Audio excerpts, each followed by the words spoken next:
Today we are kicking off our Buyer Spotlight segment, showcasing successful e-commerce sellers who are sourcing their products from India. Welcome today to CJ Holm. She's from New York. It's evening for you over there and morning for me over here in Australia. Hi, Margaret. Hi, how are you? Great to catch up with you again. Now, do you want to tell us why you actually chose to source from India and if you previously sourced from anywhere else? My very first product, which I still sell, is sourced in the US. Logistically, it's great. It's a very expensive product for me, though. So, and then I was also sourcing a product from China, and I came on the India sourcing trip sort of on a whim and found that working with suppliers from India were, I had a much better relationship than the relationships that I had with my sourcing people in China. So I have kind of done a 180 and I'm switching everything I can over to India. Yeah, no, I must admit I did the same thing. So yeah, it does make a difference once you see the other culture. So, and how long have you actually been sourcing from India, and what other markets do you sell in? Just the US or? I just sell in the US. My first product from India, I have been selling for about 2 years. Oh, well, that's, yeah. So you're sort of an old hand at it by now. I wouldn't. And how many products do you actually have? How many SKUs have you got running? I have about 6 SKUs on Amazon. I have about 8 SKUs that I'm selling on Etsy, and I also still sell a couple things on eBay, and I've got just about 2 things there. Depends. There are different customers, so it depends on what the product is. And what sort of products are they, and what materials are you using from India? I don't need to know your products, just the niches you're in. I have 2 products that are sort of kitchen, we'll call them kitchen gadgets. And then my other items are all home decor. I have one item that's made out of sabai grass. I have one item that's made out of mango wood. And I have a new product that I actually just sent the PO today. I'm going to have 3 variations. One is marble. One variation is soapstone, and the third variation is sandstone. So it's all the same shape product, just different variations. Right. Oh, that's different. Yeah, a good idea. Something, yeah, a little bit different. It'd be interesting to see which is the most popular. Yeah, exactly. Yeah. And so do you actually do the sourcing through a sourcing agent, or do you go to suppliers direct?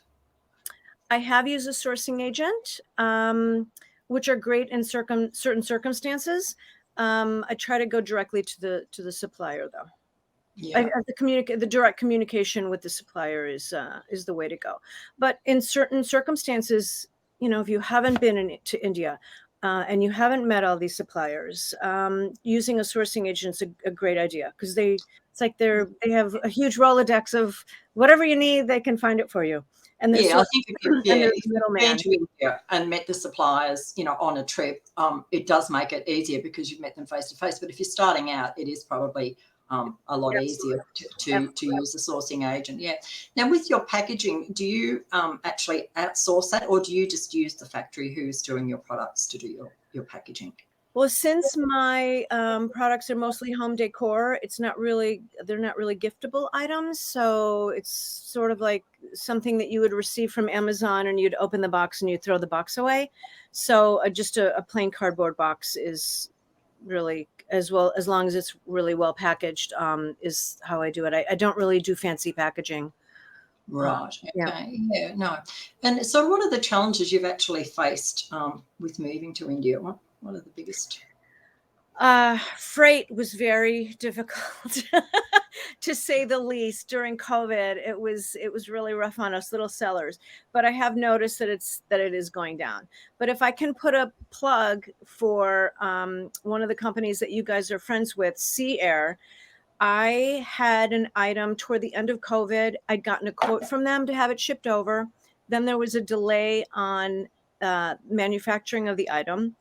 it was about 2.5 months. And when I finally contacted Sea Air again, I said, hey, remember this quote? We're ready to ship now. I didn't even ask them if there was a price difference. And they said to me, oh, I think we're going to re-quote this for you because the price might have gone down. That's And fantastic. that's the thing about people from India. They're usually so honest. So what they'd originally quoted me at $2,000, they came back and they said it was $1,800. They could have not told me at all. I would have paid the $2,000. Yeah, you wouldn't have known the difference, would you? Yeah, no. Exactly. Yeah, for those people, and perhaps for you as well, we are working at the moment on for people doing smaller shipments, of doing consolidated shipments. So the pricing will be a lot more cost effective to do that. So if anyone out there is listening and is wanting to do a smaller shipment, just contact us at indiasourcing.net.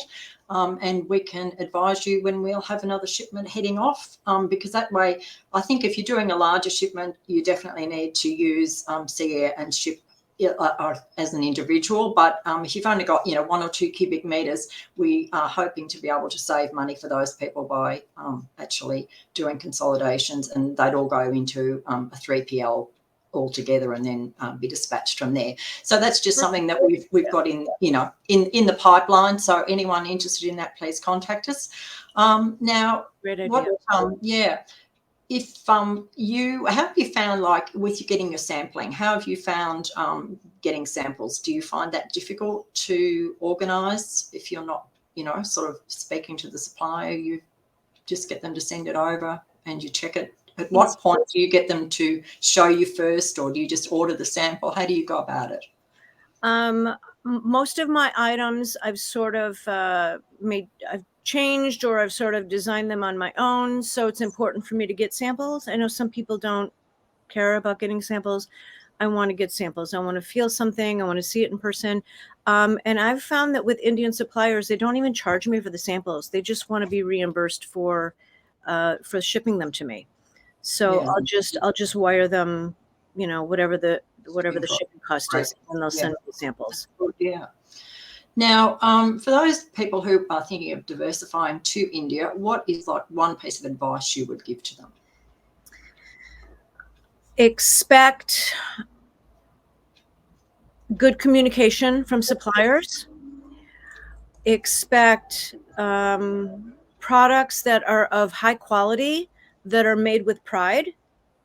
I feel that the suppliers that I've met, and I've met many, they want to please their customers.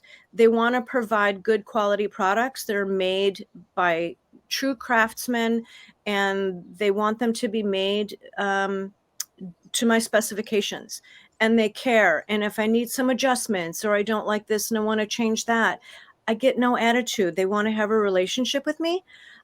So expect people that care, and expect people that want to have a long-term relationship with a seller. Yeah, no, and look, I find the Indian culture is lovely to deal with. Lovely. So Just yeah, the loveliest people. Yeah, look, and I can't wait. We've actually got our next India sourcing trip to the Delhi Fair is in October 2023. So it's the dates are actually on the screen for you there now. It's the 10th to the 17th of October. And if you use the code CJ, you will receive $300 off your trip. So thank you, CJ. And you never know, we might see CJ in India next time, or the next time. I'm sure she'll be back. We had a lovely time with CJ. That trip was a game changer for my business. Game changer. I went sort of on a whim. I wasn't really planning on going. I went kind of on a whim. Megala was like, "Oh, come with us." Game changer. I'm so happy I went. Can't tell you how great it was. Okay. No, fantastic. Thank you very much for your time, CJ, and helping people with their decisions on to source from India. Thank you very much. Thank you.